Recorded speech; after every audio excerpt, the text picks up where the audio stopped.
এক বন্ধু জ্ঞান দিচ্ছিল, লোহা লোহারে কাটে, হীরা হীরারে কাটে। তার কিছুক্ষণ পরেই পিছন তো একটা কুত্তা এসে কামড় দিচ্ছে।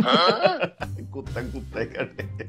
তবে ছেলেটা আজও বৃষ্টিতে ভেজতে খুব ভয় পায়। কেন? কারণ তার এক্স যাবার সময় তারে অভিশাপ দিয়ে গেছিল যে তুই ঠাডা করে মরবি। এলে বৃষ্টিতে ভেজতে ভয় পায়। আমাদের দুই ভাই এত ভদ্র ছিলাম আমরা হ্যাঁ। ভাই, সঙ্গ দোষে নীরব জীবন নষ্ট হয়েছে। হ্যাঁ, সঙ্গ দোষে নীরব জীবন আকাশে ভাসে, এরকম বিষয় হয়ে দাঁড়াইছে। তবে পৃথিবীতে একমাত্র মিষ্টি বাস কোনটা জানেন? কোনটা ভাই? গ্যান্ডারি। আহ এটা খাইতে মজা লাগে মিষ্টি, বাকি সবগুলা খালি ব্যথা লাগে। এইটা লাগছে। কথাটা ছিল এরকমের, যদি আপনার শখের নারী আপনার 1000 বার নিষেধ করার পরেও সেই নিষিদ্ধ কাজ করে, তাহলে একটা কথা মাথার ভিতরে সেট করে নেবেন, সে আপনার শখের নারী, কিন্তু আপনি তার শখের পুরুষ না। এটা নারী পুরুষ দুজনের ক্ষেত্রেই হতে পারে। তবে আমি সম্পর্কে বাধা দেওয়ারই পক্ষে না। এই দুনিয়াটা জীবন, 60 বছর বাঁচবেন, যার যা ইচ্ছে করুক। হ্যাঁ, করুক না, বাইসে থাক। নিজেও বাধা দিব না, আমারও কেউ বাধা দিচ্ছে। হ্যাঁ, একজন একটা শালীন ভাবে যে একটা বাঁচা যায়, বাইসে মরে যাবো। বউ আছে বলে যে একটা গার্লফ্রেন্ড থাকতে পারবে না, এই জিনিসগুলো আসলে অন্যায় মনে করি। স্বাধীন কি তোমার একা থাকবে নাকি? অবশ্যই কেন? অবশ্যই না, সেটাই আপনি সঠিক প্রস্তাব না দিয়েছেন। না কেন মেয়েরা কি সারা জীবন বাঁচবে? হ্যাঁ, না আপনি সঠিক প্রস্তাব দিয়েছেন, সেটাই বললাম। না, সঠিক প্রস্তাব দিয়েছো তো, কথার সাথে একমত। তাহলে ঠিক আছে, তাহলে গ্যান্ডারি খাও। গ্যান্ডারি খাও তুমি। হ্যাঁ, গ্যান্ডারে মেশিন ঢুকাতে হয়, মেশিনে দিয়ে রস বের করতে। কারণ সেটাই তো বলছি, গ্যান্ডারে শুধু খাওয়া যায় নাকি? গ্যান্ডারি মেশিন কিন্তু ঢুকায় রসটা বের করে সেই রসটা খেলে মজা লাগে।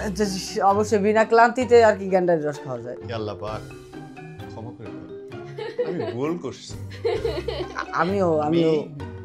আমি ভুল করছি, আল্লাহ আমারে ক্ষমা করে দাও। তুমি আমি অনেক বড় অপরাধ করছি।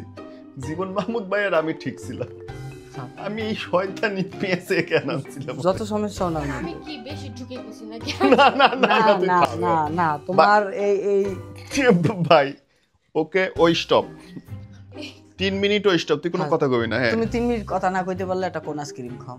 সত্যি? হ্যাঁ, সাউন্ড হচ্ছে গিয়ে অনেক দুই রকম প্রকার। জি, সেটা হচ্ছে গিয়ে আরেকটা সাউন্ড আছে যেটা আর কি ওই আটকায় রাখা খুব কষ্টের বিষয়, সেটা হচ্ছে বিষ বাষ্প, বুরুম বারুম। এই সাউন্ডও আমি সেদিন দেখলাম ফ্রান্সে 16 শতাব্দীর দিকে একটা মেশিন আবিষ্কার হয়েছিল যাদের পেটে ঝামেলা লাগায় রাখতো, ওই সাউন্ড গ্যাস জানলা দিয়ে বাইট করে দিত, সাইলেন্সারের কাজটা করতে হয়।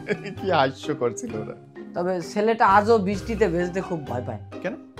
কারণ তার এক্স যাবার সময় তারে অভিশাপ দিয়ে গেছিল যে তুই ঠাডা করে মরবি। এলে বৃষ্টিতে ভেজতে ভয় পায়। উফ, মরছে। আচ্ছা, এক্স এরকম অভিশাপ দিতে পারেন যে তুই অনেক বড় লোক হবি, বড় লোকের টাকার গরমে তুই অস্থির হয়ে যাবি? তা দেবে না, ওই উল্টাপাল্টা অভিশাপ দিয়েই যাবে।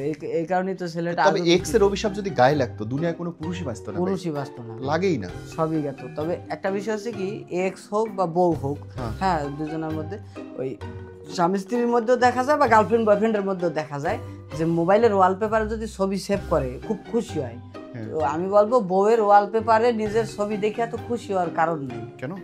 ইন্দুর মারার যে ঔষধ, ওই ঔষধের প্যাকেটেও কিন্তু ইন্দুরের ছবি থাকে। জোক অফ দ্য ডে ভাই, এটা জোক অফ দ্য ডে।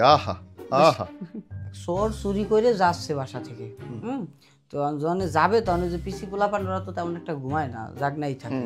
মানে পিসি ছাড়াই দেখে কয় কি, ওই টেবিলের উপরেতে বই খাতার ব্যাগটা নিয়ে যান, নাহলে আমি শিক্ষা দেবো।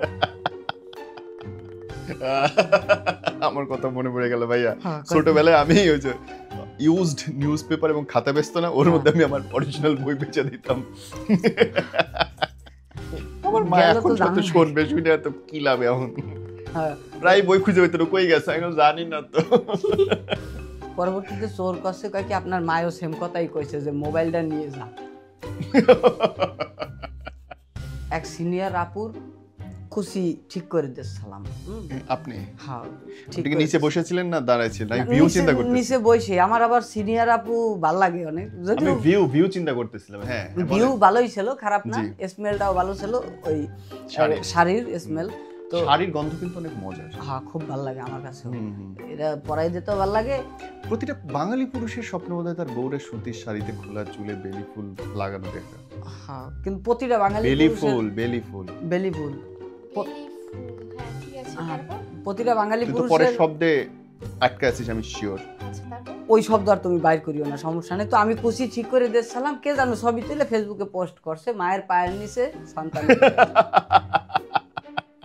দেখবেন কি নতুন নতুন প্রেমে পড়লে প্রেমিকার বাড়ির কুত্তা বিলাই ছাগল সব গরু ভাল লাগে। যা আছে সব মানে একটা আত্মীয় আত্মীয় মনে হয়। রাইট। এক বন্ধু জ্ঞান দিচ্ছিল, লোহারে কাটে, হীরা হীরারে কাটে। হ্যাঁ, তার কিছুক্ষণ পরেই পিছন তো ওরা একটা কুত্তা এসে কামড় দিচ্ছে। কুত্তায় কাটে। এরকম বন্ধু আছে বট, আমারও তো আছে বেশ। হ্যাঁ, বন্ধু বান্ধব গুলা এগুলা কখনোই করে না। কারণ কথায় আছে কুত্তায় কখনো বেইমানি করে না। আজকে আমি এই ভেজার আগে আরো একবার ভেজালাম। আমার এক বন্ধু এক মেয়ের সাথে প্রেমে পড়েছে। হ্যাঁ, তো প্রায় 1.5 মাস ধরে প্রেম করতেছে। এখন হঠাৎ দেখা করবে, তো দেখা করার জন্য বৃষ্টি পড়তেছে, সকাল থেকে সে বৃষ্টির ভিতরে যাইতে হবে। তো দিলাম রওনা, ওই নিয়ে বাইকে করে, এক বাইকে 3 জন ঠাইসে ঠুসে টাইনে যাচ্ছি গাড়ি, বৃষ্টি তো পড়তেই আছে। যাই অনেকক্ষণ খাড়াই থাকলাম। টিফিনের সময় আর কি মেয়ে স্কুলের ভিতরে ঢুকছে, ওই একটা দেখা 30 সেকেন্ড হয়েছে কিনা, না 30 সেকেন্ড হয় না, সর্বোচ্চ 20 সেকেন্ড দেখতে পারছি। 20 সেকেন্ডের দেখার জন্য 30 কিলোমিটার আমরা বৃষ্টিতে ভেজতে ভেজতে গেছি, আবার এনতে আসি। এই জন্যই ক্রিমের ওষুধ আবিষ্কার হয়েছিল দুনিয়ায়। হ্যাঁ, গুড়া কিরমি গুতায় একটা কথাই আছে না, বাঁশ তুমি ঝাড়ে কেন? হ্যাঁ, বাস তুমি যারে কেন, আমার পেছনে আসো, অ্যাড্রেস দেখাই দিচ্ছি। চিন্তা করা যায় এই 30 কিলোমিটার গিয়ে 20 সেকেন্ডের জন্য, মানে আতলামির একটা লেভেল থাকে ভাই। আজকের ওর গল্প যদি নিজে আজকে ধরেন যে, মানে আমার কি মনে হয় জানেন, যারা বেকার হেরা শুধু প্রেম করতে পারে, প্রেম করতে পারে। ওর যদি নিজে খাওয়া দাওয়ার চিন্তা থাকতো, বাসা ভাড়া দেওয়ার চিন্তা থাকতো, ওর কি এই ছিল না? এই জন্য বাচ্চা কাচ্চাদের ওই 16 বছর থেকে চাকরিতে পাঠানো হচ্ছে। যা কাম কর, কাম করে খাক, টেনশন কাম করে মাথার খা। ভিতরে থাক। কারণ ওই পোলাগো আশেপাশে শয়তান আসতে ব্যর্থ হইলেই বউ বা গার্লফ্রেন্ডের সাথে একদম। বউ তাও ভালো, গার্লফ্রেন্ড হচ্ছে আসে। হ্যাঁ, বউ ভালো কে করছেন হ্যাঁ তো আমি জানি। আপনার পাশে আছে, আমারটা ঘরে আছে। এটার কারণেই কয় কি, পৃথিবীতে জন্ম নিয়ে ডরাইতে ডরাইতে শেষ। ছোটবেলায় মার ডরাইছি, মায়ের ডরাইছি, তারপরে স্কুলের বেতের ডর খাইছি, এখন তো বউ। তারপর আমি বউ। আচ্ছা তো আমি ডরার জন্য কি এমন করবো, আমাকে কেন না, তারপরও ছেলেদের ভয় পাইতে হয়, ভয় পাওয়াটা ছেলেরা মিসাইল দেখে ভয় পায় না, বউয়ের ঠোঁট দেখে ভয় পায়। বউয়ের ঠোঁট দেখে ভয় পায়। হ্যাঁ, এই যে তোরা বুঝতি। তাহলে কি আর ভয় দেয়টা? বই ঠোঁট দেখে, দাঁত দেখে ভয় পাবে না, ঠোঁট দেখে ভয় পায়। এক লোক ইট ভাঙতাছে, হ্যাঁ, ওই ইট ভাঙার যে মিস্ত্রি, খটর খটর, ওটা বিকট শব্দ না? তো বেচারা জিজ্ঞেস করতেছে, কয় কি ভাই, আপনি যে ইট ভাঙার বেসিংয়ের এনে খাড়ায় খাড়ায় এই ইটগুলা ভাঙেন, আপনার কি এই শব্দে কোনো কষ্ট হয় না? কয় ভাই, আমার বউর চাইতে অন্তত পক্ষে এটার শব্দটা সফট। এটা ভালো ছিল, এটা ভালো ছিল। আমার বউ যেভাবে চিকরায়, এর কাছে এই মেশিনের শব্দ কিছুই না। তবে এটাও সত্যি ভাই, বউদের চিল্লানোর কারণ আমরা তো একবার বললে শুনি না, 10 বার কোনো কথা না কইলে পুরুষের মাথা ঢুকে না। বউ তো চিৎকার করবেই। চিৎকার ধরনও আছে বউতে, তোমাদের কি ধরন আছে? না, আমাদের ধরন নাই, কারণ ছেলেরা চিৎকার করতে পারে না, তা ছেলেরা পারে না।